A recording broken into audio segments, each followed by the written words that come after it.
Programang ito ay rated SPG. Striktong patnubay at gabay ng magulang ang kailangan. Maaaring may masiselang tema, lengguwahe, karahasan, sexual, horror o droga na hindi angkop sa mga bata. Mga kapamilya, narito ang mga dapat nating abangan sa FPJ's Batang Quiapo. Muling ang babalik sina Ramon at Don Julio sa Quiapo upang ubusin ang pilit pa ring pinapasok ang kanilang teritoryo. Malakas nga ang kutob ni Ramon na mga galamay umano ito ni Don Ismael. Kaya naman sa kanilang pagdating sa hideout ay walang pakundangan niyang pinaputukan ang mga ito. Sa mga oras ng yun ay papabalik na si Mang Marsing at Aling Nita na may bigla silang marinig na putok ng baril, kung kaya't inalam nila ito mula sa malayo. Dito nga ay nakita nila si Ramon.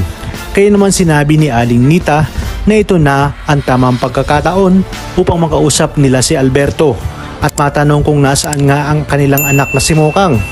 Ngunit iginiit ni Mang Marsing na masyadong delikado at baka madamay pa sila. At nang papabalik na nga sila ay bigla silang nakita ni Ramon. Agad niya itong pinahabol sa kanyang mga tauhan. Hindi na nga nagpaligi-lugi pa si Ramon at agad nitong tinanong kung nasaan si Mokang. Sino umano ang kalaguyo nito? Dagdag pa ni Ramon na malaki umano ang atraso ng kanilang anak na si Edwin dahil sa pagpaslang sa kanyang kanang kamay na si Severino. Dito na nga nagsalita ang mag-asawa na hindi si Edwin ang pumaslang kay Severino. Inamin umano mismo ni Edwin sa kanila na nakita niya sa lugar si David, kung kaya't tinanong ni Ramon kung sino umanong David ang tinutukoy nila. Sinabi ng mag-asawa na si David ang anak ni Rigor na nakababatang kapatid umano ni Tanggol na siyang ang hinala nila na baka tumangay kay Mokang. Dahil ayon kay Marsing, wala namang ibang nakakasama itong si Mokang kundi si Tanggol.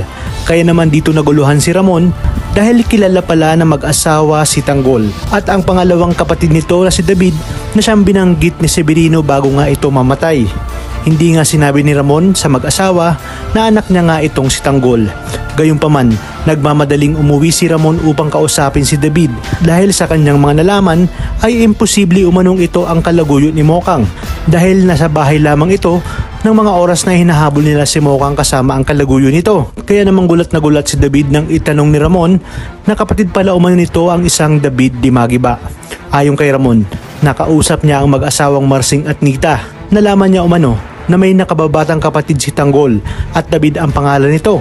Diretsahan niya ang tinanong si David at sinabi na gusto niyang malaman ang buong katotohanan at sa oras na mapatunayan niya may hindi ito sinasabi at naglilihim sa kanya, tiyak umanong mananagot ito. Talagang kapanapanabik ang mga susunod na tagpo sa teleseryeng ito. Kaya naman sabay-sabay natin itong pakaabangan. At kung bago ka pa lamang sa akin channel ay sana huwag kalimutang mag-like at subscribe. Pindutin ang notification bell para updated kayo palagi.